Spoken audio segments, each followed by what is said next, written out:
In the survey level of the terrain modeling environment, trace a terrain contour.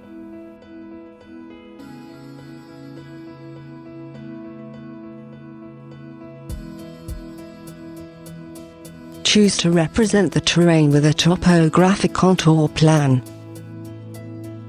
Leave only the intersection snap active.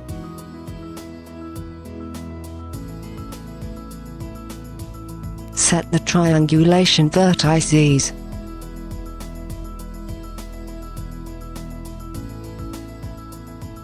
Specify the point elevation values in properties.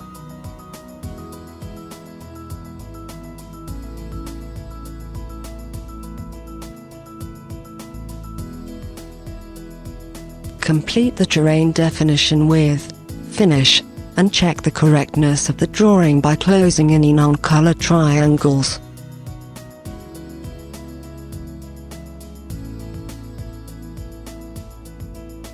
Edit the triangulations in plan view by moving the grips.